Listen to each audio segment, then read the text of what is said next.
Hey everybody, I'm Reggie Williams, founder and CEO of Ambrosia for Heads, and with me I have Jake Payne, our editor-in-chief, and together this is our What's the Headline podcast. We have a very special show today. It's been a crazy week for hip-hop in a good way, finally. After a really hard April, May has brought some of the best news yet of 2021. A lot of us thought there was going to be a Kendrick Lamar album last week. That did not materialize, but Isaiah Rashad is coming after a long hiatus. And seemingly kind of seizing on the moment, the day that that news broke, J. Cole announced to the world that he was coming with his album on May 14th, and he has delivered in a major, major way. So today is going to be dedicated to reviewing the album song by song. Jake and I have both talked about not doing hot takes and letting albums breathe. And we tried our best to honor that. I've listened to the album 4 times today, read through the lyrics extensively. I know Jake has been studying as well. And so, our plan is to really talk about this comprehensively in a way that actually kind of frames it. So let's kick it off by talking about some themes in the album first. So what are some of the themes that kind of struck you? J. Cole, the off season is a term we usually hear about with sports. And, anybody that's paid attention to J. Cole knows that, from the warm up, there's always been a heavy sports presence in his imagery and in his grind. I have to say that I didn't realize just how crazy about basketball and competitive Cole is until this album. I think to me, that is the A1 theme. Um, and yeah, I mean, with that, I think he compares himself to great athletes. And you get to a certain point, J. Cole's 36 years old. We are 10 years removed from his first album, great mixtape catalog since and before that. And I think that, he seems very concerned about legacy and also what the future looks like. So it kind of reminds me of, an MVP level athlete at a contract renegotiation when they're not sure, what the future looks like, different team play on, retire. Um, and I think Cole signed the contract. What about Well, you? if you're gonna go basketball, I'm gonna go with MJ, Michael Jordan. MJ completely repatterned his game after his first retirement. He went from being a slasher and dunker and super athletic player to a player who could, do that if he needed to, but really start to rely on fadeaway jumpers and post-up game and a much more mature, conserving your energy, mental game for a player. And with Cole, I see him having flexed a lot of different flows. He has armed himself with a lot of different cadences with this album, and he showcases them all. When he started off early on, even pre-warm up, he had a very straightforward, aggressive flow. And then over the years, he started to add some singing in it. He added melody, and with this one, he brings it all together, and he added a couple new tools too. And I think I got a theory on that, but I'm gonna wait to talk about it.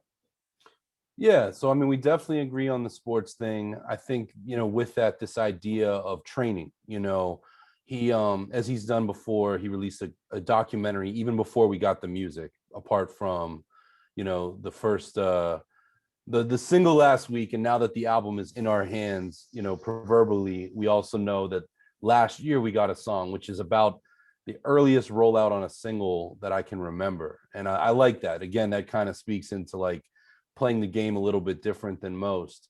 But, this is about training and staying sharp. And it was wild to see a few things in that documentary. There was some great kind of revelations about, 2016 and J. Cole returning to this studio that he had used before in New York. But on this one, he's a guy with a family, and how he's balancing being an A-list, hip hop, not only MC, but producer, running a label, but also, one of the things that he really stands for is being, a father to his kids and a husband to his wife. So it's interesting that kind of duality there. Yeah, speaking of that Applying Pressure documentary, which is only 12 minutes, encourage everybody to check it out. He's had this tradition, which I love, of before every album releasing footage of himself kind of documenting his process.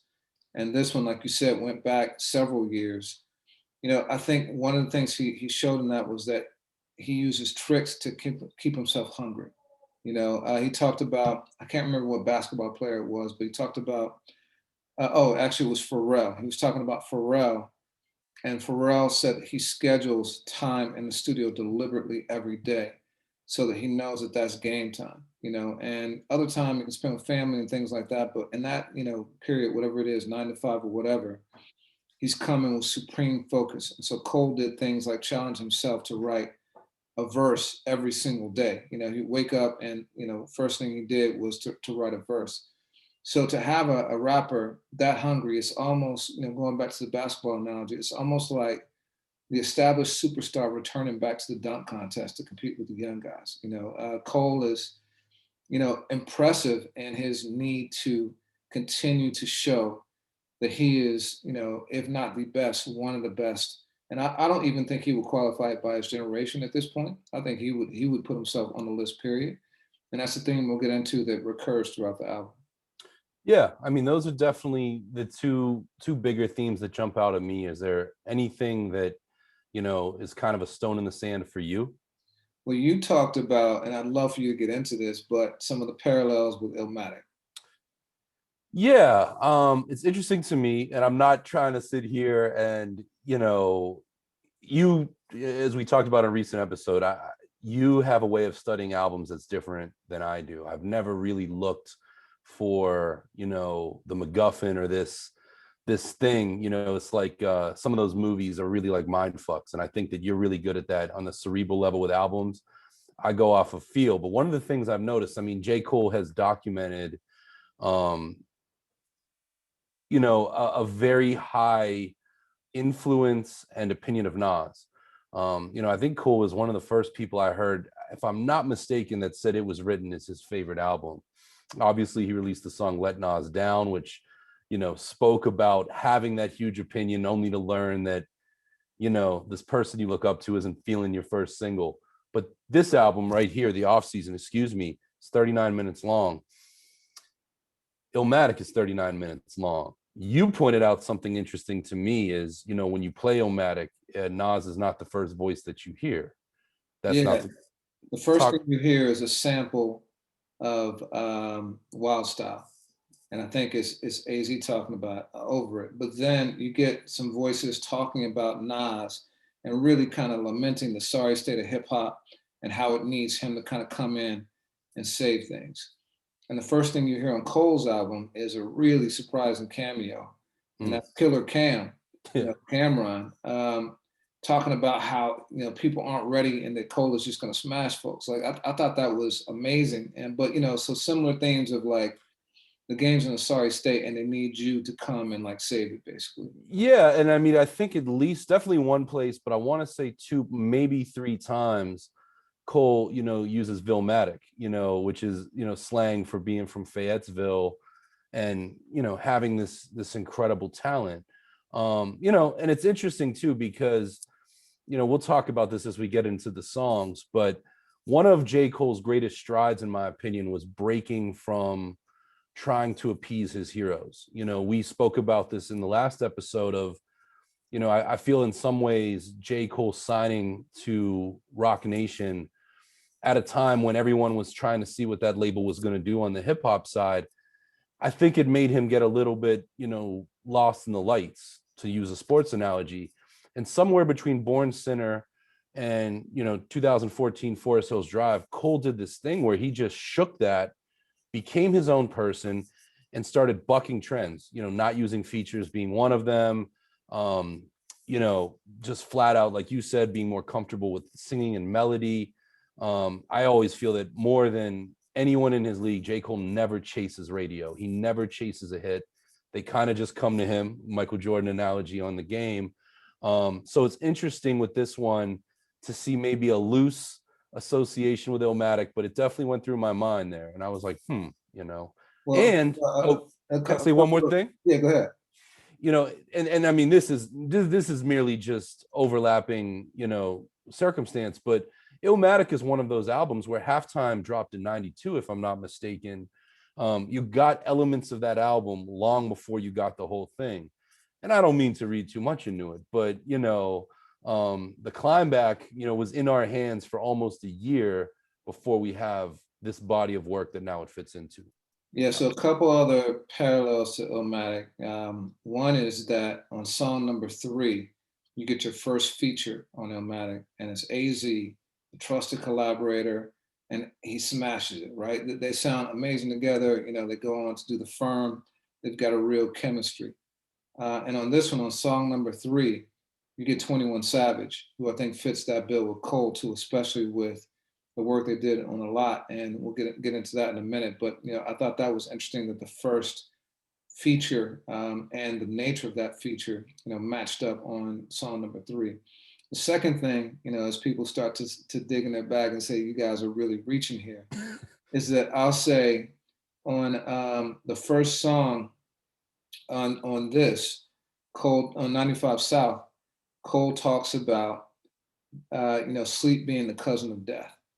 And of course, on the first true song, not interlude, but first true song, New York State of Mind, Nas is, says, I never sleep because sleep is the cousin of death. So if we haven't been convincing thus far, and we're talking about exclamation points here, I think that is certainly an exclamation point worth considering. But going back to your point about Cole not chasing radio singles, he did chase a radio single on Workout. I think that was your point. To me, that was his first one, and there was a ton of pressure on him. And I actually had a conversation. So J. Cole is special to me because back in 2009, I think it was, when the warm up dropped, it is what made me come back to hip hop, because I wasn't feeling what was going on. I didn't see anybody being super lyrical, anything like that. And that got me to come back and actually kind of planted the seeds for Ambrosia for Heads. It really started to get me to dig and want to be able to share with other people the fact that the culture was still living on in the way that I knew and loved it. But I worked with him, a fair amount when I was at BT, and we had him on a showcase at South by Southwest one year. And this was post warm up, I think even post Friday Night Lights.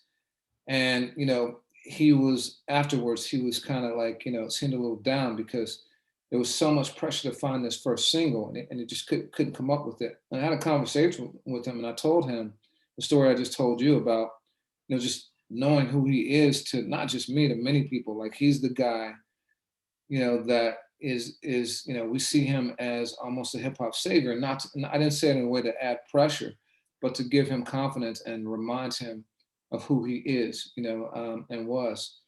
And then years later, we all know how the story plays out, right? They chased the radio single, the first one. It's met with moderate success, and he doesn't really step into his own until he gets rid of features. He stops chasing radio with 2014 Forest Hills Drive and comes out with a masterpiece. And that to me is when Cole really came into his own. It was 3 albums in. So I feel you on that. And I guess the last thing that I would say is that throughout this album, he has a chip on his shoulder, and the LA Lakers freestyle he had earlier this week, he clearly had that chip. And I kind of think, in listening to this, the way it plays out, the themes, the aggression, that this is a mixtape in disguise. He went back to the days of the warm up in terms of his preparation and the things that he did to actually make the album. And I think that he went in with mixtape mode, and he came out with a mixtape in the best possible way. But what do you think about that? You sell it really well. I don't know. That sounds good to me. The album listens to me like an album, not a mixtape. But I think Cole has been one of those artists that, sort of like a Crit, the lines blur because his mixtapes are just that good. If anything, they give him a little bit of creative liberty that maybe an album can't. To me, it's interesting. J. Cole is a year to the month younger than I am. And it's interesting, I see a guy who's at the crossroads of family and passions. And, his passions are more than music. They're music and basketball. This week, the Undefeated reported that J. Cole is signed with the Rwandan basketball team, pro over, in the continent of Africa. So, this is a guy who still is a dreamer. who still has these passions, but I feel like he's also shaking himself from this sense of pressure. He talks about being his own critic in at least two places on the album, like being a really worse critic. And I feel like part of this album is a statement of like, I'm going to give you this. I'm really giving myself this. And I know what I'm going to do next. Because one of the things that's interesting about this is, after KOD, he had announced that it was the intro to the Fall Off, like an upcoming album, which was a really cool kind of marketing tool.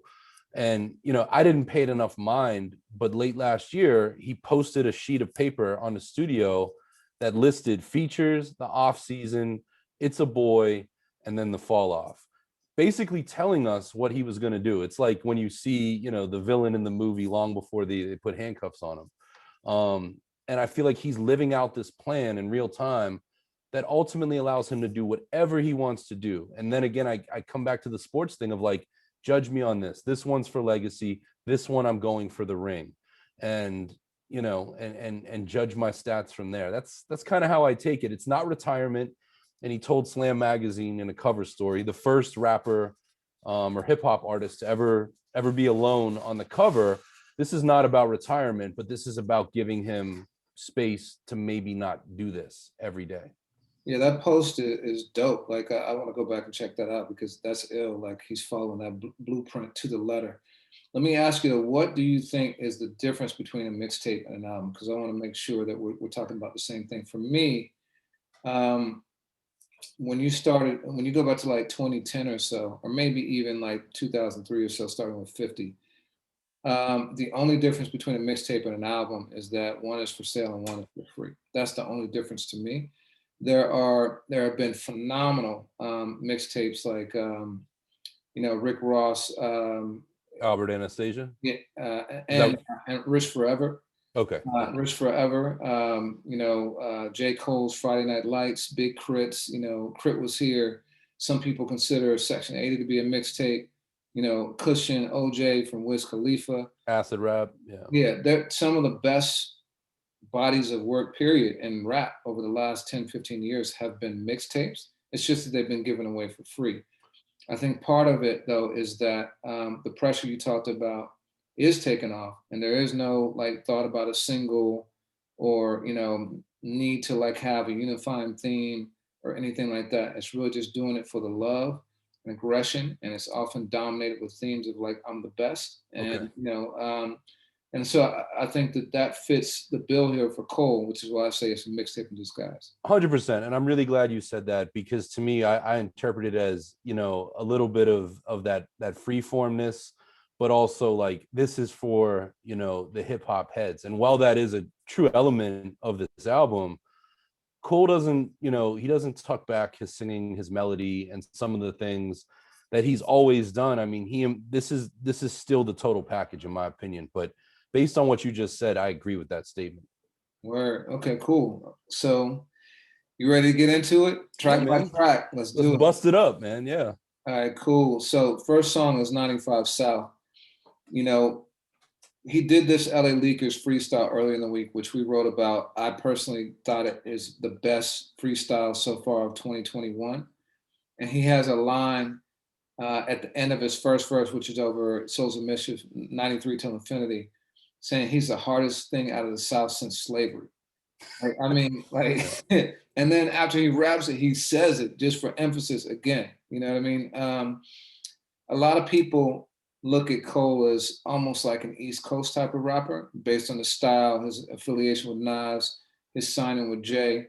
But I think statements like that and the themes on 95 South, where he's got, in addition to Cameron but Little John too, show that he's truly married to both. Yes, he's got New York roots with St. John's and things like that, but he's repping his Southern flag very proudly and loudly. And, I think it's something that's also come across with his signings too. He signed, Boss from New York, I think Brooklyn. Queens. Yeah. He's got Earth Gang and JID too. So, he is truly, up and down the corridor, and I think this song speaks to that very loudly. Yeah, Loot from Charlotte, if I'm not mistaken. Yeah, I like that. And it's interesting. Last year I spent a night in Fayetteville, and I feel like the term East Coast is often just used to describe like New York, Philly, and Boston, maybe DC too. But I like this, and I interpreted the title to be a reminder of his influences and being this guy who was proudly from the South, but North Carolina is different like that. I mean, the climate, the culture, um, it's very much like mid-Atlantic, but also, there's Waffle Houses everywhere, and long complicated history, on the racial side too. And I liked it. Little John is Atlanta, and Atlanta's not on 95 South, but it shows, it stakes a flag for the South, but it also, the fact that it's Cameron and it's like a Rockefeller sounding Cameron, to me just was like a callback to what J. Cole must have really thought of rap music and hip hop, when he was a freshman or a sophomore in high school. And it captures that love. And again, let's get deep. You're wearing a red shirt, I'm wearing a blue shirt. We could get all matrixy with it. But for what Wild Style must have been for Nas, Nas was around, coming of age and uses Wild Style at the intro to Illmatic. J. Cole, a few years older, is coming of age with Just Blaze era Rockefeller and Rep Your Hood, Little John and the East Side Boys. So it's a flash of that ignition of why you love this and why you do this. Yeah, and there's another nod to Rockefeller with the beat itself. It's sounds to me like it's got elements of an interpolation of "You Don't Know," Yeah, which is classic Jay Z from Blueprint. I don't think that's an accident. And the Lil Jon presence was also reminiscent to me of like 3 6 Mafia. Like it's real crunk and turned up. And I think this song just fuses both regions together in an amazing way. Yeah, I mean, Little John was a bit of a surprise to me because, I think we often expect like a Bun B in this role, or, even a Big Boy, or and Cole could do it like a Andre 3000. But I like that it was Little John, because Little John, was a DJ as well as a rapper. And Little John is one of those artists that stood at the intersection of what was going on, Texas, Memphis, Miami. Like, he is the South and was very much part of that. So it was a really cool place to start. And I love the end of the song where they really kind of cut into Rep Your Hood. Yeah, and interesting that the production is from Boy Wonder too, because it doesn't sound like a typical Boy Wonder track to me. But throughout this album, we'll get into this. Drake, he actually J. Cole works with a lot of people that Drake has worked with over the years, and that I think that's interesting too. Yeah, that's a point I didn't even realize. When I first heard the song, I assumed that it was Just Blaze. I mean, you expect Just to talk on his records, but he's been in his bag this year, and that joint victory for Vic Mensa was insane. And to me, it's funny, in our notes that you and I kind of collaboratively prep before these conversations, we both 100% agreement on the "You Don't Know" tip. Yeah, we're all right. So next song, Amari. You want to kick it off for that? Yeah, it's definitely cool. And one of his themes on this album too, and it's a sub theme, it's not as big as what we've talked about, but he speaks about being broke. Like, and I think that's an important reminder, is like, going back to the hunger. In the documentary, he talks about, finishing college, kind of waiting on somebody to sign him, believing he had the talent as an athlete. He was a walk-on at St. John's, for their basketball team. But this point where your dreams start to dissolve a little bit and you kind of get tested. And, this record is him kind of retelling that story into now, he's become this self-made mogul. And we'll talk about the production in a second, but, you tell me what you thought of the theme of this one. Yeah, so this one, so in 95 South, he comes out swinging, right? Aggressive, putting the game on notice as to who he is, and like he's tired of being underestimated, and he's got that mixtape flow. On this one, like straight out, he comes with a completely different flow, one that I've never heard J. Cole flex before. It's sing-songy, and clearly the melodic effects on it, and to me it sounds almost like Roddy Ricch, which is crazy. So clearly adapting to the trends of today, but he does it in a way like he did on KOD, where it doesn't feel like he's chasing the trend and trying to be something he's not. He takes it and adapts his own style to it, and keeps it lyrical. But I thought it was amazing to have that stark of a contrast, and I'm sure it was intentional. We always talk about how important sequencing is. I think this is designed to open us up and let us know that this album is not going to be predictable. And it Yeah. gives him the full range to do whatever he's going to do, because the two styles couldn't be more different. Wasn't it Quincy Jones that said, you put your best records to the top of an album? I'm not sure, but it I sounds I familiar. I think so, and I'm sure at some point over his career, Q said that. But I think that J. Cole starts this album. The first 3-4 songs are impeccable. I mean, I overall, no surprises here. I really like this album, but he has a knack for grabbing attention, and this one doesn't have maybe as tight of a narrative as KOD would, so you get a little bit more liberty. But the way he packed it in is crazy. And Amari is one of those songs. So Cole, you mentioned working with some of Drake's folks. Timberland is one, who has history there. But it's interesting that this is a production with Tim. Cole's on it, some other people. It doesn't sound at all like a Timberland beat to me. I don't know about you. Yeah, no, not at all. Not at all. I'm wondering, I always wonder when I see a bunch of producers like that who did what. Yeah. The only thing that sounds like Timbaland to me is the drums. I think the heavy drums could have been Tim, and but I don't know Sukuki. I don't know as that Yeah. we pronounce it, and T minus in addition to Cole. I don't know Skookie's style and what Yeah. he brings to the table. So yeah, but it sounds completely different than anything Cole has done, and I found it to be super super dope. Like the song a lot. The next one definitely is another kind of Easter egg for early 2000s hip hop heads. It's called My Life.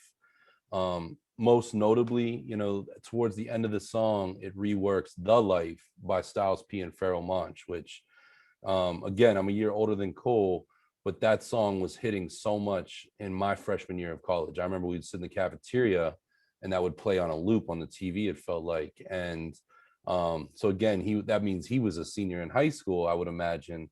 And to rework that, and he does so with a singer from his hometown named, I hope I'm saying it right, Maury. And sort of like the way that TDE, has dropped kind of a pathway of breadcrumbs to working with people. I believe, there was a long history with Isaiah Rashad before, he was ever officially an artist. Moray is from Fayetteville, and Cole had been commenting on his, I believe IG, it might have been his SoundCloud for a while, of like encouraging him. So to now take it to the next level of giving this guy a really important moment at the top, towards the top of an album, is huge. It's also, and this is, I'm bearing the lead, but this is the song that deviates from Cole's feature streak. Yeah, and we talked about this before. Song number 3 is a song where he had his first feature, and it's 21 Savage. And these are two artists who I would have never thought belonged on a record together, maybe 3-4 years ago. But then when 21 Savage came out with A Lot from his last album, I thought it was brilliant. I thought they both sounded at home on the track, even though they're very different stylistically and thematically, and kind of in terms of the things they discuss. Cole blacked out on that record. I thought it was one of his best of his just red hot future run. And so it was cool that he tapped 21 Savage to do a feature for him too.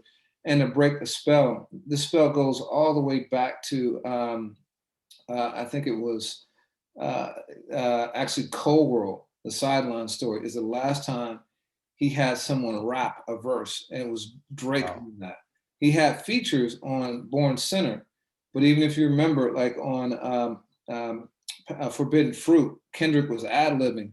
He didn't actually rap, which was like a major disappointment to folks. So it's it's sneaky, like, because you think, he had features on Forbidden Fruit, but he hasn't had a rapper rapping since Cold World, and that was Drake. So to have, what, like 4 albums pass for that to, before he had a feature, and for it to be 21 Savage who breaks that streak, I thought it was pretty amazing. And, I'm wondering if, that that tour of features was also auditions for Cole. And I That's think he dope. may have been studying and also maybe auditioning folks to see, okay, who do I sound best on a record with? And that might have been why. And they use the same formula that they did in A Lot, where real soulful sample, kind of mid-tempo beat. So yeah, I thought that was really interesting. Cole brings out the absolute best in 21 Savage. And let's not forget either. I mean, Cole won his first Grammy, if I'm not mistaken, because of A Lot, which came after, a giant perceived snub for KOD. Certainly, I think it was a snub. And 21 Savage has put out a lot of music since A Lot. And, he really grabbed my attention with that song, and we put it on AFH. But 21 Savage has also continued to do what he did prior to A Lot. Like, he appeases his base. That said, I think that, something about when these two guys are together, they make incredible music, which, to your point, I mean, Nas and AZ have as special a chemistry as two artists. Obviously, they have a group later, but, those features that those two guys have done together are a discography of their own, of just greatness. And, I would not be one bit disappointed, as somebody who's newish to the 21 Savage party, far more recently than Drake or than Cole, to see these two guys, do more work together. Yeah, and you talked about this earlier in terms of Cole laying out for us what his game plan was. He talks about the fall off on this, and he says, after the fall off, I promise I'm coming to sell out Wrigley's, which I thought was really, really interesting because, the fall off, to, the layperson might seem like that's going to be his retirement, but to your point, he's not a believer in that. Instead, he's saying the fall off is going to bring his biggest heights. He's going to be stadium status after the fall off. So I wonder what he has planned for that album to take him to that next level. But it's also, like, again, another nod in comparison to Kanye and Jay, who both done stadiums. Well, Kanye says stadium status, but Jay has done stadiums with Eminem. And so Cole is clearly not just going for Kendrick and Drake. He's going for the greats and trying to achieve that stadium status. It's so funny too. I kept thinking of Kanye because, first of all, it's Wrigley, that's Chicago. And not for nothing, I almost went to Wrigley for the Pirates opener in April, and that's not a huge stadium. You and I attended J. Cole at the Barclays Center, one of the best concerts in recent memory, and I think he did 2 or 3 nights there, and it was, every seat was full. So he's already at stadium status. But I thought of Kanye too, because Kanye, early in his career, we knew after graduation the next album was supposed to be Good Ass Job, and we never got it. You and I talked recently about never getting, these albums that live in infamy that never come out. I believe Cool at his word. I believe that the fall off will come, and whatever It's a Boy is, besides the Slick Rick song, I believe that's going to come out too. It's so refreshing to see an artist deliver on their vision, even if they deviate at times. So I wondered why he chose Wrigley, because he's not from Chicago. And part of me was like, is he doing what Kanye didn't? I know I'm reading into it too much, but it's fun to think about those things. Yeah, and you talk about It's a Boy, that could have been literal, right? Because he has a son. So he might have just been mapping out his life beyond just his music on that one. That's very true. That's very, very true. But another thing, so we talked about this being the first feature of a rapper that he's had in many albums. In that Applying Pressure documentary that he put out, he talked about why he started doing the features, and he was basically like, is that what I want my legacy to be, that I never rap with anybody? No. So why am I doing this? Let me go out and start, like, making it happen. And he picked a variety of different people. He didn't go to the standard people you would think, like, who match his style. He went to people who wouldn't necessarily mesh and had very different audiences, very strategic, because he's expanding his base. He's also learning their style and method of working, how they write beats and cadences, and applying that to his game. It's almost like the summertime, going back to the off season when a lot of these NBA players play pickup games with one another, and it's fun, but they're also studying each other for the season. So I think that it continues that, and so the next song is Applying Pressure.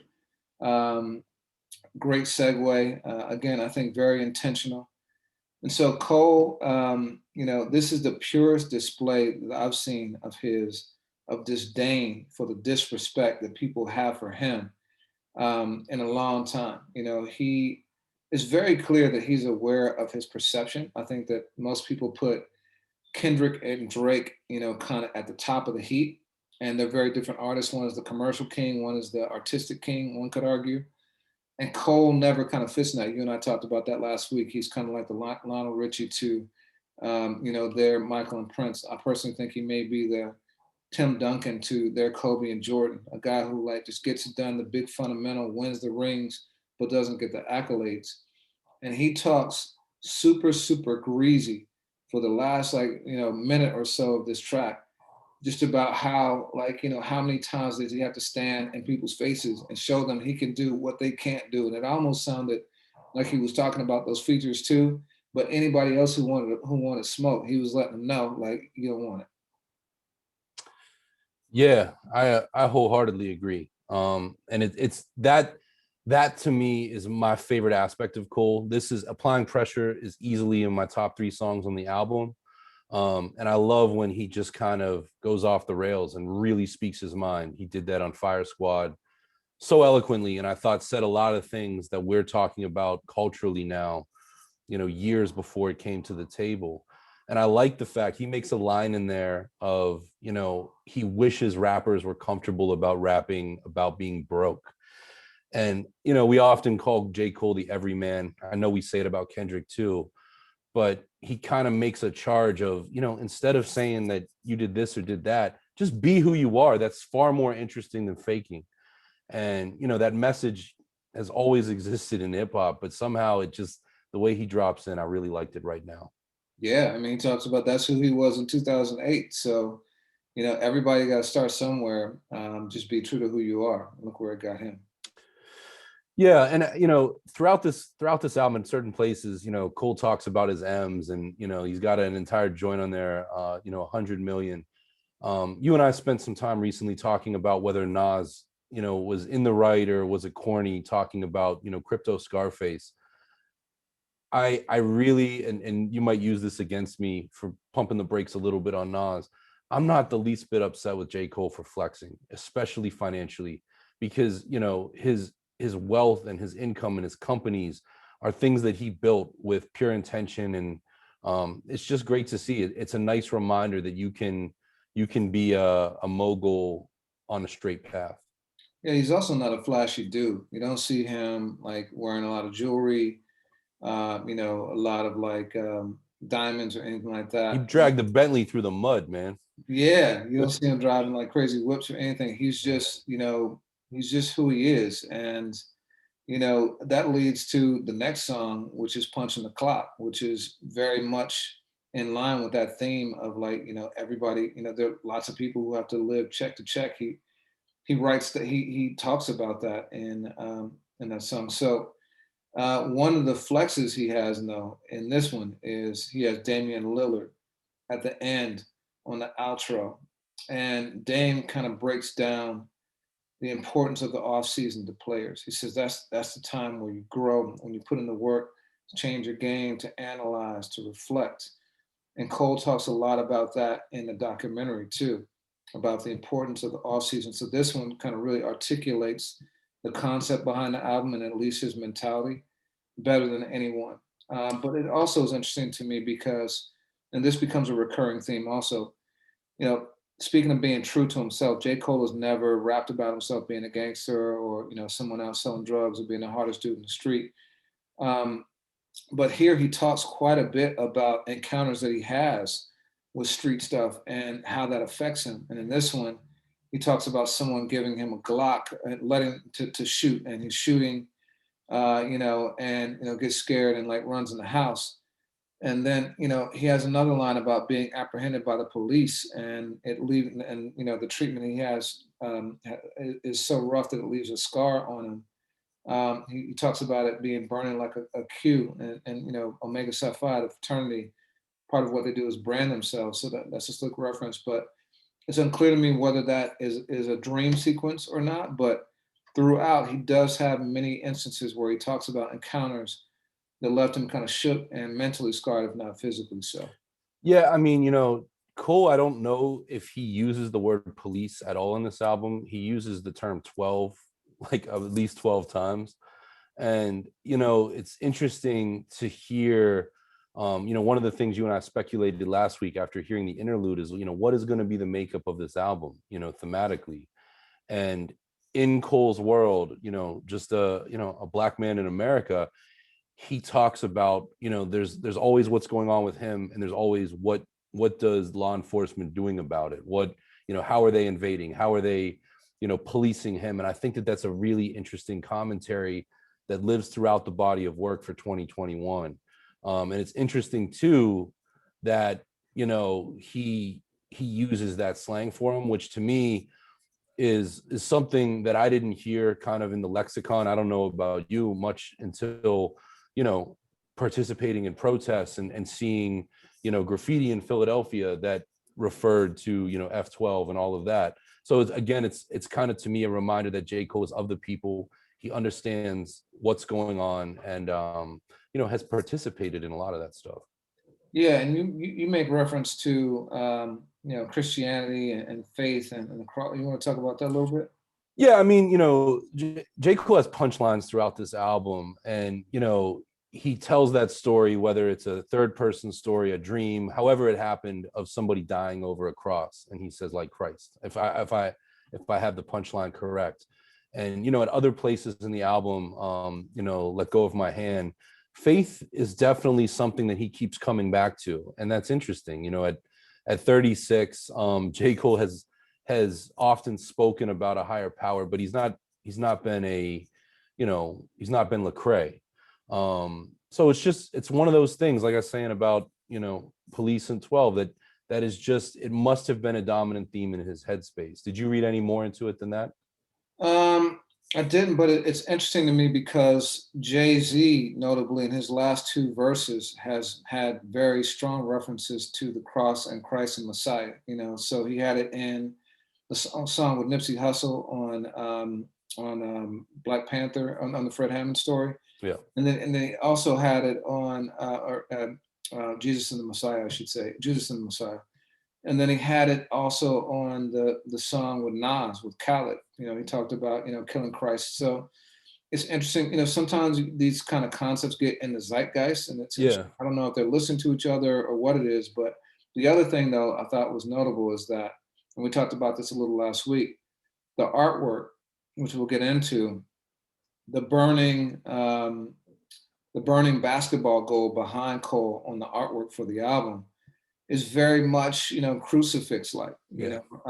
So there's definitely something more to that theme. It'll probably start to reveal itself as we spend more time with the album. But yeah, I definitely see. No, and you're absolutely so right. I mean, J. Cole's references to faith, at least on the Christianity side, are very specific to, the crucifixion and Jesus's death. And, on Interlude, one of the most striking bars was a reminder that Jesus Christ died at 33. And then the observation, which I've never made, that so did Nipsey Hussle and Pimp C. To dwell on those things, and the point you make, I think, is a brilliant one of that artwork. Yeah, there is absolutely something at play, even if it's more subconscious than we realize, but it's appearing multiple places on this album. Yeah. I want to ask you a question, and I, basketball as well as anyone I know, and far better than I do. Is there any, obviously Damian Lillard, huge fan of hip hop. I might venture to say certainly the best spitter of his generation. Shaq and him can sort the rest of that out. But is there any symbolism to using him as a choice beyond just the, insightful things that he says? I think so. I think you just nailed it. I mean, I think it is because he's at the top of his game. If you think about the parallels too, he's not really mentioned in that conversation of greats. You'll have people talking about LeBron, they'll talk about Durant, they'll talk about Steph, but he is often left out of that conversation, and it takes ridiculous performances like what he had in the playoffs last year. And when he shifts into like Dame Dollar mode, for him to get the kind of props that he deserves, like day in and day out. And I don't think there's an accident that one, he's the best rapper, and two, he's underrated Mm. as a basketball player. I think that both of those things play into this. I think Cole's intentional with it. Yeah, I mean, and Damian Lillard doesn't have a chip, and I don't think you, me, or Jermaine Cole believe that a Grammy is a championship, but I don't know that J. Cole's rings reflect his performance. And also, these are two guys that have two dreams, and they've both gone to incredible limits to just chase those passions, we've posted Dame Dollar's music on the site far more than the novelty of the fact that he's an NBA star, superstar. So yeah, as you say that, it's kind of coming to the light a bit for me that these are two guys with similar viewpoints and journeys, and they're both legends in two leagues, like Pee Wee Kirkland. Yeah, yeah, and they're also like starting to kind of get up there too. They're Right. not old dudes, but they're getting older. Mm-hmm, mm-hmm. So next up is 100 Mil. Interesting, interesting song. A shift in the production sound. What was your immediate takeaway or thoughts on this one? Yeah. So first of all, it was another trap beat. And so Cole started rapping on these trap beats on KOD with like ATM and a couple other tracks on that. And I was never put off by it because again, it didn't sound like he was trend chasing. It sounded like he was adapting his style, and if anything, showing off, showing that he could rap over anything, but put his own spin on it and make it his. And same thing here. This one is produced by him and T Minus. And T Minus, another dude who's worked a lot with Drake. He did HYFR with him and Wayne. He did Moment for Life with him and Nicki. He did I'm On One, which is Drake and Khaled. I mean, he's done a lot of tracks with Drake on it. So it's interesting to have him pairing up with Cole a couple times. He also did Swimming Pools with Kendrick. So, Cole is starting to like play in the same pool, pun intended, Mm. as those guys who he's constantly compared with, or should be even more so. And it's another instance where he focuses on being true to yourself, staying true to yourself. So this is where we're starting to kind of get repeated themes and starting to see where the album is going, kind of like direction, I think. Yeah, I like that. On the point on production, you know, J. Cole does something that I thought Rakim did in his solo career. I think J. Cole, I mean, he's a great producer. Some of my favorite J. Cole songs, many of them are self-produced. J. Cole often chooses beats that are not bad, but they're beats that lets the lyric shine or lets the melody shine, the melody, the vocal melody. And I think so many artists, I think Drake knows, you look even like a joint like Nonstop. Like the minute you press on that, Drake could be rapping far less potently on the song and it's still got that hit effect. Kendrick has done a great job of these beats that just grab you. I don't know that J. Cole has to that extent, but what I think is, and that's not a detractor, it brings greater attention to what he has to say. Especially when you're like you and I are today, when you're 5 or 6 listens in, there's just a potency there. And I know trap beats are supposed to be, very captivating and kind of like vibe out to, but when J. Cole takes them on, somehow I kind of tune the beat out more and go more to what he has to say. I don't know why. Yeah, his voice is just piercing. And it could also be the mixing.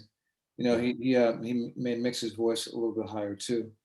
Um, so the next one is Pride.is.the.devil, and for me, this is where the album starts to lose a little steam. We talked a bit when we broke down the Busta Rhymes album, Extinction Level Event 2. And the excitement I had for that album was like listening to a no hitter, like the equivalent of watching a no hitter unfold, where, every song keeps going and you think, is this the one where there's going to be like a lapse? And then there's another one, and another one. And this album is where I started to say, okay, I don't think I can call it a classic. Um, and, I'm losing a little interest here. But I think what it has going for it, at least for me, is that it again continues to show the diversity and the range that he has. He's playing with melody once again. continues the themes of struggling financially and having scary encounters in the streets. I guess it was kind of more of the same for me. And then also the Little Baby feature. I like Little Baby, what he has to say thematically a lot of times. He's another dude who keeps it like super, super real and has a really interesting perspective. But the melodic flow that he uses often just kind of loses me a little bit. And so that lost me a little bit too. But what was your take on it? Yeah, I agree with you on the Little Baby. And I saw, on Twitter this morning, a lot of people were really saying that Little Baby might have, outperformed J. Cole lyrically on this song. I didn't feel that way. Little Baby is an artist that I see a lot of folks go very, very hard for. Even in this moment, it didn't grab me that way. But that's something that could evolve over time. 21 Savage, a lot, that was a moment of instant like recognition and a click for me. To the song itself, J. Cole does a thing throughout this album where he used these like repetitive themes, like almost as a tool of poetry, where 3 or 4 bars will be the same to drive a point home. And I believe that, Pride is the Devil would be like the illest slam poetry song with no beat. You know, where I think it loses its luster is Cole singing on the chorus or, melodically doing what he does, which, to be fair, with the exception of KOD, which I found that he did that very well, I was never a fan. Even on Cole World, the album in 2011, when J. Cole would service his own choruses with that, and mind you, I was very resistant to that trend in hip hop at the time. It really, really, really was a detractor on that album for me. But I listened to this, I listened to the content of what he's saying, and you take away the chorus, you take away the beat, and I think it's hard as nails. This is definitely one of the songs, though, between my opinion on the Little Baby feature and Cool, that I want to see if it grows with me, because I do agree with you. Just on the lean back experience, this is where things start to hit a little bit of, not even turbulence, but it's not the captivating ride that the album starts out. I do want to ask you a question, though. There's other personnel like Cam, Little John, Boss, etc. on the album, but the verses from 21 and Little Baby, we had to listen to the album to learn that. At midnight when I pressed play, I didn't know that they were there. There was no Wikipedia page for the album yet. Do you think it's an exciting experience for the listener to discover that features are there, or is it kind of a little bit of a knock to not include these guys on the track list, especially when, on KOD, Cole credited himself as Kill Edward on the feature, and got a lot of hubbub about that? Yeah, I don't see it as a knock at all. I see it as a major plus. I think he knows there's such anticipation about him and such expectation that he's not going to be a feature that it actually heightens it. And to your point, I think it really does. It is a nice surprise for a couple of reasons. One, that he even has features, but two, when you see something, it's like listening, it's like seeing a mixtape and seeing the track list. And if it's all songs you've heard, you assume you know what it's going to sound like. But when you actually listen to it, it often plays very differently. And so I think that when people see features, they go on with expectations of what the song is going to sound like. And it comes out often very different. And so it allows you to go on with no expectations. So I really like that part. I like the fact that he did that. That's a great answer. And I feel you, because you and I both listen to a lot of hip hop radio, just when we're in our cars and stuff like that. And I love when I'm listening to a song and I hear a feature and I have to look at who it is, because that means their word stuck to me more than their profile. And one of the most exciting trends in concerts over the last, 15 years is the surprise guest. And both 21 Savage and Little Baby are stars / superstars. So I have to imagine, especially to a generation that really holds these two guys in the highest, to hear them pop out on this song, that's crazy. I know for me last year with King's Disease, to hear Dre kick those few little bars on the Firm reunion was a welcome surprise. So I feel you for all the reasons you said. And the other thing is that, in this world of digital copies instead of physical, it wouldn't surprise me if in a couple weeks, couple months, a new version of the track list surfaced with the features. Yeah, even at midnight, I don't know about you, I listened on Spotify, I could only get the edited version, And at first, here I am like, oh man, like Cole's pulling a Method Man and doing away with swear words, although he did swear and just dubbed them out. But when I got up early this morning, I saw that both versions were online. I saw that, he even, Spotify apparently went down for a minute at midnight because that demand was that high. And I believe KOD broke the streaming records for a second. So, again, for a guy who feels underrated, proof is in the pudding, man. People love this guy. Absolutely. And so the next song is Let Go My Hand. And I think that for you and me both, this is the best song on the album, at least lyrically and substantively. I gotta go back and continue to listen to the beats because sonically there's a bunch of bangers on here for me. But if this isn't the best one for me, it's definitely one of the best ones. And so I'm gonna hit you with something that I saw in Questlove's masterclass and see what your thought is on this. So Questlove talks about the classic mistake that kind of like inexperienced DJs make, which is that they go in and they just want to play banger after banger after banger. Like next one is just hyper than the next, and never ever do you go down. So the problem is that the first couple times you do that, it's like cool, great. Oh man, this is dope. Oh, that's my song.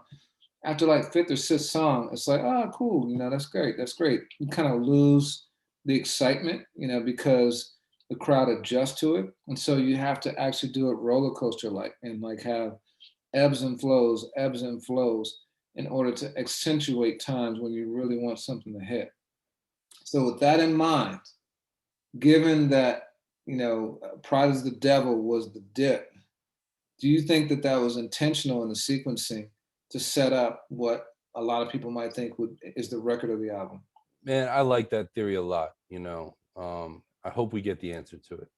Yeah. Okay. I support that because J. Cole is certainly a student of others, but he's very, very smart. And I mean, often if I'm thinking, about Neighbors, I'm thinking about Fire Squad. A lot of his great songs, if I'm not mistaken, the songs that I gravitate towards the most are usually that 2/3, the right when the climax is of the movie too. Like, so I feel you. And this song, like, actually speaks to what you and I talked about at the top of this discussion, which is that hot takes are overrated. We don't like doing them because I personally believe that it often takes not just multiple listens, but time for your ear to readjust and hear things differently than what your mind would may have expected. Again, going back to that features thing, when your mind expects something, it doesn't allow it to be heard for what it is. And so I think over time, and I always use the J Rock Win example, songs and albums will open up differently to you. So, I think that you and I, while we've done a lot of diligence, might have even some different takes on this album going forward. Cole talks about that directly in this song. It talks about a society that favors instant gratification and hot takes. And he says, sometimes I question whether this shit matters, putting substance into something in the world so used to instant gratification. I found this instrumental on my phone while on vacation. I sent it a year or so ago. I probably heard it before, but slept on it. Shit don't always connect as soon as you press play. And that's his manager that sent it. Yeah. Yeah. So he had this beat and he didn't feel it. And then he raps on it a year or so later, and here we are talking about it as potentially the best record on the album. So I just thought that was so dope and just so shows how brilliant he is at assessing things and conveying it with words, almost Chappelle-like. Yeah, I mean, to me, I love that this is a criticism of culture and just where we are as listeners, but also of himself. It reminded me a lot of Little Brother with, track 3 is dope, track 6 is hot, and their whole kind of mantra with the listening. And yeah, and it also is a reminder that everything in its own time. I mean, Cole heard something in this song, in this beat when he heard it that compelled him, that wasn't there when he first did. And we can all, every one of us, there's something that we love that when we first were exposed to it, we didn't. And conversely, something that meant the world to us at a time that we fall out of love with, and only to maybe come back to it again. I think this song is the filet mignon of the album. I think in many ways this record is about what made J. Cole great, what we're talking about, you know, that 3 albums in of letting go of the hand. And for him, you know, I think the hand was kind of maybe to Jay, even though Jay was very laissez-faire with J. Cole, by a lot of accounts. You know, he stopped trying to appease the people that he felt he needed to appease and went off on his own, made his own way in the world. Yet the title comes from him being a father and knowing that he has to do that with his son. And at the same time, you know, J. Cole came in the game super polite, super student of the game, all of these things.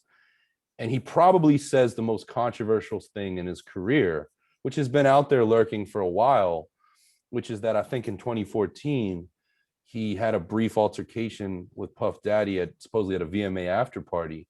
And, you know, whereas controversies linger on all A-list albums, for Cole to say this here and talk about, you know, standing up for himself against one of the most powerful people in music, somebody he certainly looks up to, it to me is a coming of age story, which J. Cole has thrived in telling those, from losing virginity to, you know, family dynamics to all of these things. But this one just nails it. And it's a song unlike any that we've heard before from him. Yeah, you know, the scrap he refers to with Puff happened in 2013. Oh, 13? And it was after the VMAs. And the story goes that Puff was walking in the club. He saw Kendrick Lamar, and it was shortly after Kendrick had done his Control verse, and Puff had taken issue with Kendrick referring to himself as the King of New York. So Puff supposedly was going to try to spill his drink on Kendrick. Cole saw it and intervened, and him and Puff and their crews got into it. Now, a year later, Puff also allegedly got into a scrap with Drake, where he punched Drake and allegedly punched Drake in the face 3 times. And Drake rapped about that on 6 a.m. in Calabasas. 6 Right? a.m. in Calabasas, right? One of our biggest posts. You know, so you got the actual rappers verifying this. So, you know, at this point, Puff has now was trying to mix it up with Kendrick and ended up mixing it up with Cole and Drake, the 3 guys. You think that's coincidence, or you think, you know, Puff was, you know, kind of, you know, seeing what was going on and not so happy about the displacement of a generation?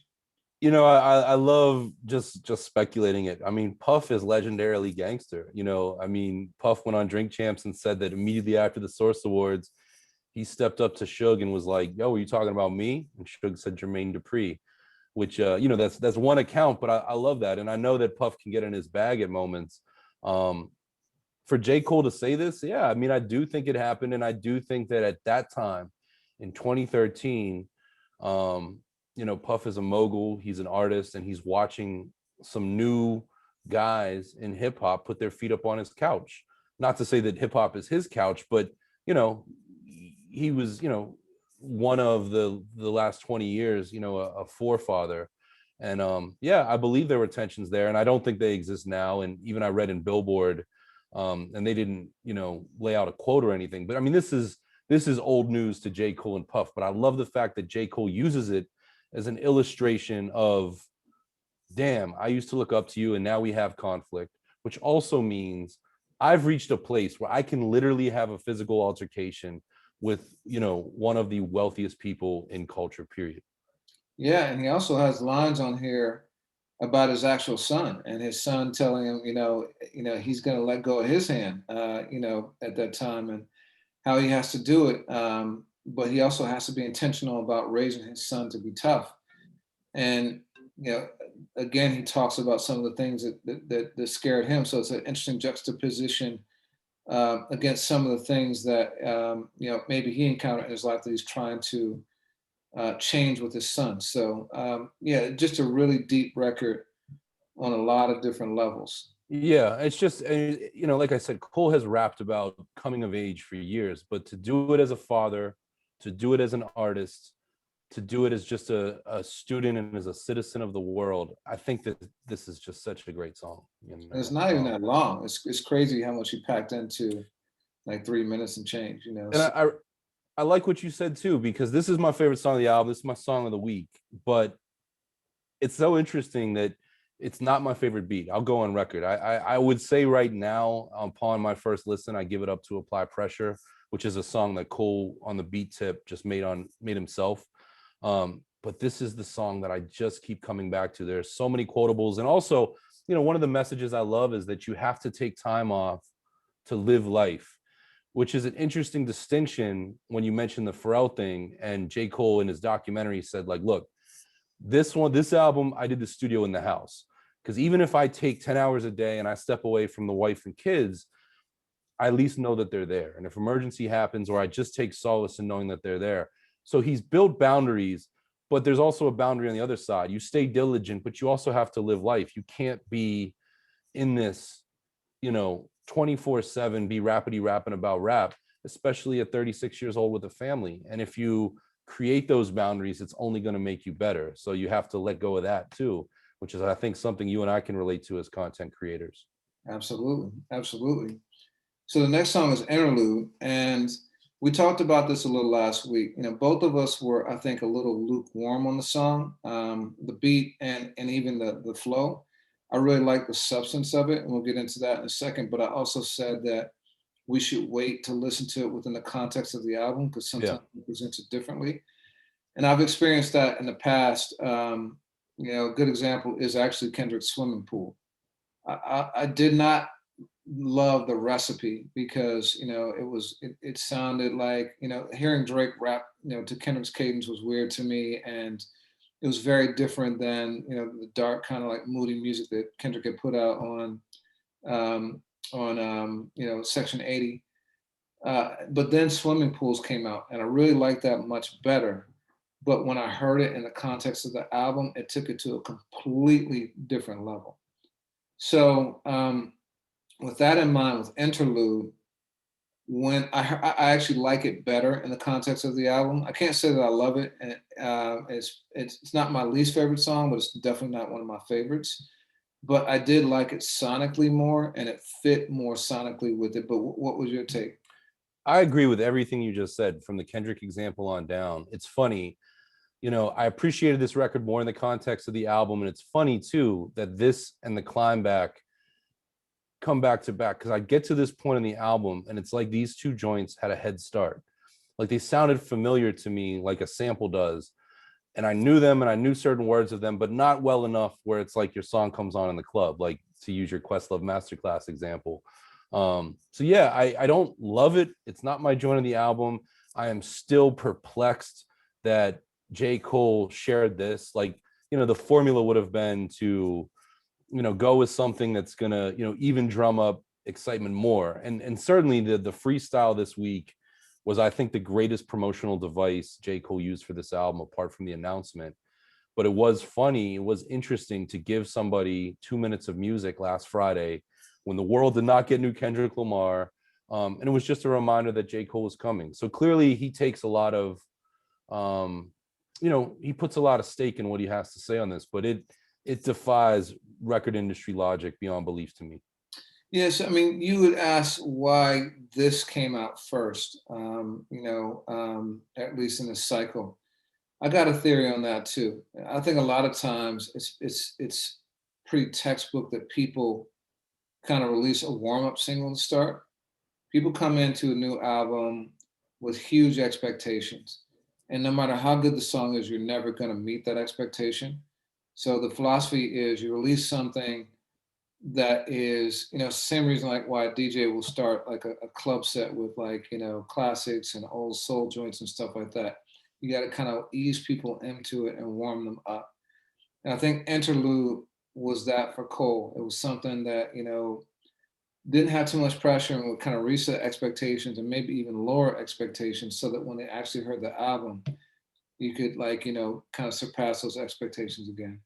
But I will say that, again, thematically, and what he's discussing about black on black crime and stuff like that, and the deaths that we're bringing on ourselves, it's a really important record, especially given the times and for Cole and everything he stands for from an activist standpoint.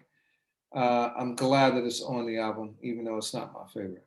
Yeah, I think that's very well said. I do too. I think, in retrospect, I've really warmed up to the beat a lot. I love, I just enjoy that kind of vocal sample production. I think it's a T-minus joint. And yeah, it's interesting. J. Cole forever keeps people guessing. And I often find that when, I mean, there's certainly exceptions, but how many 3.5 out of 5 albums have had the best song release as the first single, only to kind of drop the listener off when the whole body of work gets there? And, you know, that is not what this is. Yeah. So now next is the climb back. You've talked about this a lot as being the first single. I don't consider this to be the first single from the album. It came as part of what I think was a 4-pack with, Lion King and like Snow on the Bluff and I think one other track. Yeah. And it was released at the time, I think intentionally as just kind of like a holdover EP, like what Drake has done, what Corday just did. So I think it was meant to be its own independent body of work, and it was part of that. Um, but I'm curious then if that's the case as to why he included it on this album. It does fit sonically, to your point about like, interlude and the transition. I think that whole like 3 song sequence from let.go.my.hand to interlude to the.climb.back is very sonically cohesive. But I'm curious as to why he would have released it so soon. I wonder if he meant to release this album sooner and pushed it back because of maybe COVID or something else, and it was intentionally meant to be a lead single, or if he listened to it again and liked it. But there's something that seems a little bit strange to me. But you have any thoughts? So I do. From the Apply Pressure documentary, J. Cole said that Middle Child, one of his huge records since KOD, I think probably the biggest. And you would agree with me on that? Yep. He intended for that to be on the fall off, but he's reached a place where he doesn't want great music to sit. He wants the ability to push the button and let it resonate. And I look at this as that. You and I spent a little bit of time last year, talking about the climb back as we were developing, this podcast. But I feel like Cole had a song, he wanted to share it, he put it out, and it worked in the form of that pack. It worked on its own, and now, we get to see where it lives within this body of work, which I'm sure was a living, breathing thing at the time. And I don't want to speak for Cole as to why this song, why at the time, but I think that's such an interesting liberty that artists in 2021 have. Kanye went back and tweaked the end of life of Pablo, but that you can put out a single, have it considered on its own or in a pack. And I don't think people look at packs as, it's kind of like a dump of like, yo, here's some songs, only to come to find out that it fits in with this other message. And maybe that had been happening in the, 50s, 60s, and 70s when there were 45s and singles operated differently. But I think it just gives the artist the opportunity, if something should be enjoyed and appreciated right now, boom, you can do that. But that doesn't mean it's not part of something else. It's a cool license. So I like that theory, and so I'd ask you then, if that's the case, would you have any problems with Middle Child showing up on the Fall Off whenever it comes out? No, I mean, I think that's kind of dope. And that song to me, the sentiment, didn't seem evergreen, but now that we have this album, I think that sentiment is evergreen. Like Cole still feels like, yo, where, you're overlooking me, and all the symbolism in the video and all of that. No, I think that's really cool. Would you be upset? Nah, not at all. I mean, I think a lot of times it's really convenient for at least people who still listen to albums and don't just let an algorithm serve it up to them or have playlists to have songs of that magnitude and a body of work that you're going to listen to regularly. Mm-hmm. A lot of times the singles, are dope to have, but they get kind of lost in the shuffle, at least for me, because I've got the AFH playlist, which we keep updated, but I don't make too many other playlists, and so a lot of times those one-offs I'll listen to a couple times and they'll just kind of vanish into the ether. But having it on the album, like keeps it in a repository for me, so I don't mind that at all. Yeah, same page. So next up, as Cole winds down the album with the last two songs is Close. Um, what did you think of that one? Like let go of my hand. It's another one of the deepest records on the album. This whole like second half. I think we both agree that the energy definitely goes down several levels from the first half, which is more turn up, and that's probably intentional. But the heavier themes come out on the second half, and I think that's part of the reason why he took it down sonically in terms of tempo and feel. This is a really mournful song about a friend of his that he lost in gun violence, and he details it in pretty vivid terms. So I have no doubt that it's a true story. It doesn't seem to me like something that's written, third person as a fiction. It seems like something that's really happened to him. And then again, it's another instance where we see how his life fared very differently than others who he's in close contact with. He wasn't a street dude, but he had friends who were street dudes, and their lives went very differently than his. And Kendrick Lamar talks a lot on To Pimp a Butterfly about that kind of survivor's guilt that occurs when you succeed and you still got your friends back in the hood. And I think this is his version of that. But what was your thought? Yeah, I mean, it's so interesting that hip hop's at a time, and Cole and Kendrick are great examples of this, of people that are unafraid to be who they are and say that, look, I'm not a tough guy, I'm not a dope dealer, I'm not this, but I know the consequences at a first person level. I mean, it just says a lot about where hip hop is at, where rap music is at, and just where we are as people. So often I find that, people know somebody who's been through anything. Like pick something and somebody by periphery, one or 2 degrees of separation from whatever it is. And Cole tells a story, and he tells it with a lot of heart, and it's a sad, outcome. The other thing about this song that stuck with me is, you spoke about cadences earlier, in different flows. This song, Cole keeps the same cadence for like 4 and 6 bars, and then he'll switch. It's like, and he's doing it during a really personal song. This isn't the record that's designed to show you what a clever rapper he is.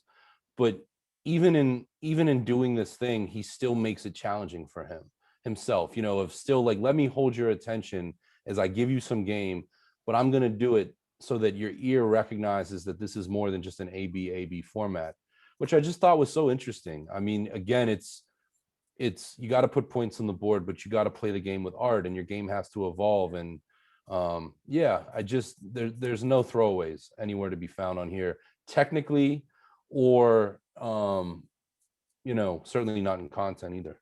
Yeah, I agree with that. I'd say this is by far the most straightforward J. Cole song. Like when people think of J. Cole, it's what they expect. It's a soulful sample, no melody on the flow. Cadences, what we've heard a lot over the years. But he keeps it interesting with the tricks you just described and with the content. So yeah, real interesting way to kind of like start to wind down the album. So the grand finale, Hunger on Hillside. Um, I'm gonna put Yeah. it. So for this one, I think that it ties the album together, kind of across the board. He starts off, it's a down tempo song, but he starts off with a melodic flow in verse one. And then verse two, he takes the melody off and the effect of the singing and goes like more straightforward. And then he sings on the hook. So he Yeah. literally puts all of his kind of sonic styles together in one track. And then thematically, it touches on many of the things that recur throughout the album. She talks about being underrated. He talks about the pressures of fame and what that can bring. And he talks about he's cocky and self-assured like he's been throughout, but at the same time he also shows his insecurities and vulnerabilities and concerns that he might not be able to make it to the next level. And he's still chasing dollars and dreams at the end of the day. And so I think it's a really nice way to close thematically. Yeah, I mean, I thought the song, has this duality of success and stress. And clearly this is a guy who loves hip hop, but he's a bit, jaded with how his blood, sweat, and tears have been received. But at the same time, financially and just he's certainly done very well. So he's at this crossroads. It's a really interesting way to make to end an album. And when you watch the documentary or you read the Slam cover story, it all makes sense, where his headspace is at. And Cole never gives away too much, but you understand it. And I thought that it's like the end of a season on a show you love, where you're not 100% sure, what the next season is going to look like. Is it going to come back? Is it not? But you're hanging on the edge of your seat, and you're certainly satisfied with what you've just consumed, what you've just appreciated. And I thought it was a very fitting way to close it down. Yeah. So with that said, how would you rank J. Cole's catalog? Where would you put this album? This album's definitely top 3 for me. I still think 2014 Forest Hills Drive is his magnum opus right now, but I say that after 5.5 listens of this album, where it's still very much wet paint in my ears. I think KOD is brilliant. I have to say that in the last 3 years, or 3 years, wow, it's not an album, like I don't wake up on a Tuesday, I'm like, I'm gonna listen to KOD today. But I think it's a body of work to remember these times and remember, Kill Our Demons, King Overdose. Like that album has resonance to me. So this is somewhere between number 2 and number 3, and that will present itself. But I am sure at this point that it's not 2014. And part of that too is, and I'll say this as a caveat, where somebody makes their greatest evolutionary steps, it's always going to be, like when they, surprise you to that level, that's always going to stand for something. And I knew with great certainty that I would not be disappointed when I pressed play on this. But that's a long answer to a short question. What about you? As usual, you and I are on the same page, but reading from different sections. You know what I mean? I'm totally with you. Top 3. For me, though, I would put KOD number 1. And I just listened to it again in full about a week or so ago when I found out this was dropping, because I wanted to, just kind of refamiliarize myself with his latest body of work. And that album, just the themes that it had, the cohesiveness of the themes, notion of addiction to, the different things we can be addicted to, sex, drugs, fame, like all those, wealth, all those things. In that year where we lost Mac Miller and, a couple of other people to Lil Peep, and, I thought it was just so timely and pertinent. And even like songs like 1985, where you got him, acknowledging that he's becoming an OG, but still like, giving a little smoke to the younger dudes. I thought that album, and then sonically, where he took it, it's his first foray away from the straightforward Cole sound into, beats that some were produced by others, but very much of the moment. I thought that album was phenomenal in terms of growth for J. Cole. This one to me builds on that, but doesn't have the same kind of like gigantic leap that one did. I'll put 2014 Forest Hills Drive second. And, for all the reasons we discussed, that's when he had his real artistic break through and, moved away from what was expected to him to what he wanted to do. And I will put this one third. And then after that, I'd go For Your Eyes Only, which has some joints on it. Neighbors, I know it's probably controversial. Folding Clothes, I love that song. And then I would probably go Born Sinner and probably put Cold World as last. So that's how the catalog stacks up for me. Yeah, I like, we really are just about, ranking, and we really have like one critical difference. The rest of the 6 I agree with. And honestly, I think that J. Cole, in terms of Cool World, I think that he's in a position not unlike Mobb Deep or, Naughty by Nature with their first album under another name, where, he really came back on the second album and introduced himself. I think that his first album, just isn't one that you get a good reflection. I think you get that from mixtapes. So anyway, I dig this work a lot. Where do you think it stands in terms of the year? Of the year, I think it's the best rap album of the year so far. Like I don't see anything competing with it so far. But I wonder how it's going to last. If we do get records from Travis Scott, from Kendrick, from Drake, and then I Yeah. also wonder. This is what you and I talked about when Busta Rhymes dropped. When he did, he wasn't eligible for the Grammys this year. He would be for next year. But a lot of times when you do it early in the cycle like that, you get lost in the sauce. And even though I think that ELE2 is a better album than this, so if we're going Grammy years, I think this is probably number two. But chronological years, this is number one. Calendar years, this is number one. I wonder how this is going to impact Busta Rhymes too. Yeah, you read my mind. I really wonder that as well, because the Grammys, for as we've discussed, have often been very reactionary and kind of apologize to their icons. And we ran an article with the headline that they snubbed J. Cole. We weren't the only one with that sentiment. So yeah, it makes me wonder. And it's interesting. I think the last time you and I spoke about the best album to date this year, and it's May, but was with Benny. And whereas Benny's somebody who comes out multiple times a year, the 3 years that J. Cole sat back, I do like that school of thought. Consistency and frequency is nice, but when you don't hear somebody apart from 5 or 6 Lucy's, you appreciate what they have to say a lot more. And I agree with you. I think this is the best album, to come out in 2021 that I've heard. Word. So salute to Cole. Stays consistent. Been doing it for 12 plus years now. Got 3-4 albums that, if not classics, are like phenomenal bodies of work. Arguably, I think he's got more better albums than Drake, less than Kendrick.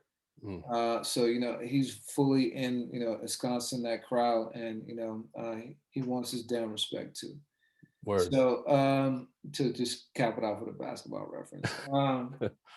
Another thing that happened this week, which made May phenomenal, is that LL Cool J and Jay-Z are going to be inducted into the Rock and Roll Hall of Fame. For Jay, it's his first bid, which is to be expected for an MC that a lot of people, including myself, consider to be the GOAT. For LL, the self-proclaimed GOAT, the first self-proclaimed GOAT, this is like his 5th or 6th try. And it's absurd to me that it took this long for LL Cool J to get in when you already got Public Enemy and NWA and Grandmaster Flash, the Furious Five. Yeah. No shade to them at all, but the impact that LL Cool J has had, and for as long as he had it, to become rap's first bona fide like superstar, solo superstar, it's absurd to me that LL was not in the Rock and Roll Hall of Fame sooner. But props to them for finally getting it right, and that was really exciting to me. But what did you think? Yeah, I mean, I like this. I like the fact that it was, these two guys together. That's interesting. There's a lot of history there. We've spoken about it. Jay became the head of Def Jam at a time when LL was kind of figuring things out, and I think, L spoken, there was a little bit of tension there. But it also is a year where there's going to be a performance again, unless something drastic changes in Cleveland in October. And last year, you and I saw each other, around the time there was documentaries that were really dope that they did on all the artists, but there wasn't a performance. And Jay-Z and LL Cool J are 2 top tier performers today. So I think that hip hop will get a really dope chance to rock on. And also, I mean, Gil Scott-Heron, RIP, was inducted. Kraftwerk, the pioneers of the baseline to Planet Rock were inducted. Tina Turner, and it's a really interesting year too. But I saw a lot of publications either talk about LL getting in or Jay-Z getting in. I thought it was dope that they both get in, and I wholeheartedly agree with you that LL should have been in there, years ago. But I'm glad that he's got his chance. Yeah. So keeping it on the Hall of Fame tip, Basketball Hall of Fame is coming up soon. Actually, will be this weekend. The night that this goes live. But Kobe Bryant Obviously, his first chance of being in the Hall of Fame, and he will be in, and Michael Jordan is presenting for him. I read an article recently on ESPN which said that it always would have been Mike, it should have been Mike. Kobe patterned his entire game, his mannerisms, his speech, everything after Mike, and that's who he was chasing the whole time. And so, and they were friends. They texted regularly. MJ got his last text from Kobe like 2 months before he died, and he was talking very honestly about the fact that he doesn't know if he's going to be able to maintain his composure when doing the speech. He's had memes about himself crying. He's cried on The Last Dance. He's cried during Kobe's eulogy and laughed at himself for that. So yeah, I would be surprised actually if he doesn't cry. Yeah. But I think it's really dope to see a guy who is the goat of his sport presenting it to his little brother basically, and the symbolism behind that. Wholeheartedly agree. And I think there will be a lot of people probably crying in their living rooms too with that one. Yeah. So speaking of posthumous awards, there's a victory lap coming up May 28th. You want to talk about that? Yeah, DMX's Exodus album, which you and I reported, was going to be coming this summer. May 28th. I think that might be Memorial Day weekend to kick summer off. It's coming out on Def Jam. It's all new music from their press release, and of course, Swizz Beatz is overseeing it. But just to catch people up, in his final interviews last year and this year with Drink Champs and Talib Kweli and some other places, DMX had said that it would include Snoop Dogg and Lil Wayne and Scarface and Usher, Alicia Keys. There's a song that's near and dear to both you and I that Swizz premiered back in February of 2017. That's him, Jay-Z, Nas, and Jadakiss, which I would love if we get. And Pop Smoke, another rapper gone too soon that was very much giving New York a present identity. I'm sorry if my dog is making noise. But yeah, this will be a very big album, and it's obviously very bittersweet, tragic, but I think this will be an event, and that's what DMX deserves. So I'm eager for it. Yeah, man, coming up. Yeah, I think it's going to be a gigantic event, and I look forward to us unpacking that album too. I hope it's as good as Swizz Beatz has promised over the years. He's had multiple appearances over the last probably 5 years where he's talked about how great the music is that he and DMX have been making. So I hope that it sends him off in the grand style that he deserves. And I'm really looking forward to it. But I'm glad also that it has a concrete release date, because a lot of times you hear that, like we've been hearing about the Fife album for years now. So I'm glad that this one is coming like in a relatively short amount of time. And the name Exodus is just so powerful. There's a lot to look forward to.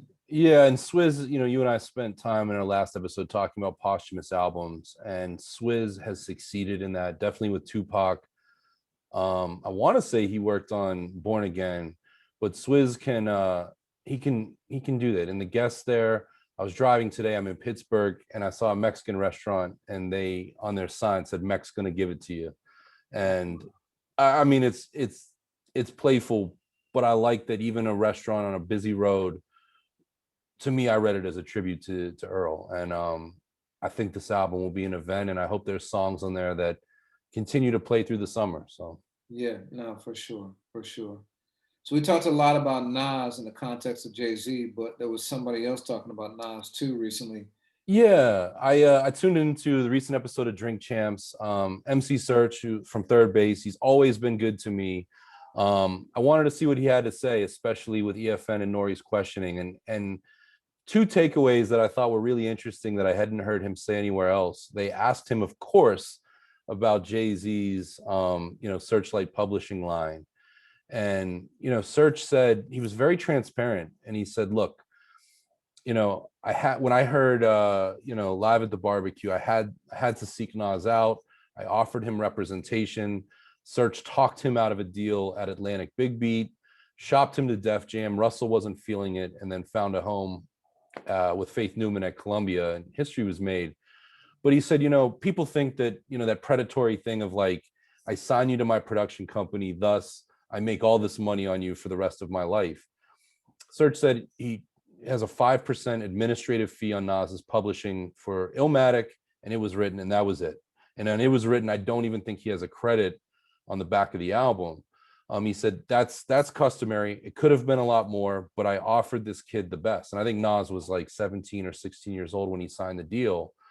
And Serch had even said that at one point Def Jam overpaid him mistakenly for some money that was supposed to go, I think, to Nas. And for years, he didn't see another dime out of it. And that he and Nas are still on great terms. I know you don't often see Nas, speak about Serch, but I just thought that was interesting. Just real quick, the interesting thing about that too is at the time when Jay was saying it, it was on Dead Presidents. It was because of Dead Presidents, which I know you're going to get into, which is about money. And it was a diss because your publishing back then was basically your lifeblood as an artist. You didn't make money on the record necessarily. You made money on touring, but the thing that continued once you stopped touring was your publishing. And if you think about Nas now, that money is so negligible compared to the money he's made as an investor, especially with the most recent Coinbase exit, where he's rumored to have made between $40 and $200 million. So it's just interesting how time has a way of sorting things out. That's such a great point. And Serch even said, and this is again just one person's account, but when Big Beat Atlantic was interested in Nas, and they had some great A&Rs, I believe Stretch Armstrong was one of them, Rob Reef Tulo was another, the deal did not offer Nas his publishing. And one of the sticking points for Serch as Nas's advocate, according to Serch, was that Nas gets to keep his publishing. And he signed the deal at Columbia, and apparently on like the same day, at least the same week, he went and signed Nas a publishing deal at Zomba, the publishing division of Jive Records, which I gotta say, I'm a liner notes junkie. I never realized that they had, handled Nas's early publishing. But he said, look, I made Nas enough money to buy his mother a house with those two deals.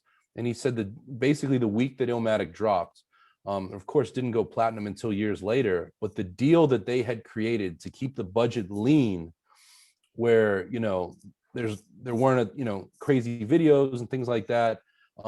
According to Serch, Nas became a millionaire the week the album dropped. I'm sure he didn't see that money until 6 months, a year out, whatever, the flow is. Highly doubt that. Yeah. It was 1994. No one was giving out $1 million deals back then. Plus, even if the video costs were down, you got DJ Premier and Lord Finesse. Pete Rock and Q-Tip. Pete Rock and Large Professor, and so you got a decent budget on the actual like recording side. And so you recoup all those costs. There's no way that Nas was a millionaire that week.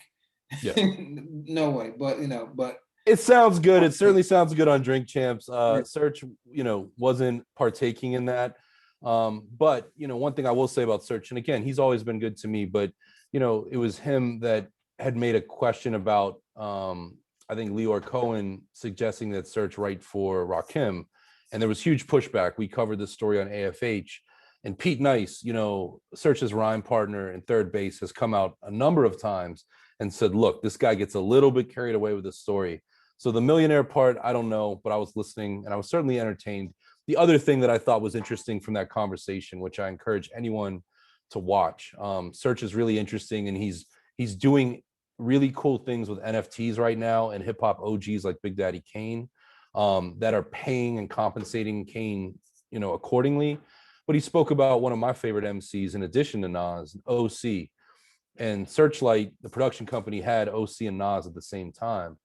And he just said how much he regrets, OC's trajectory given his talent. And you look at 1994, Illmatic comes out and Word Life comes out.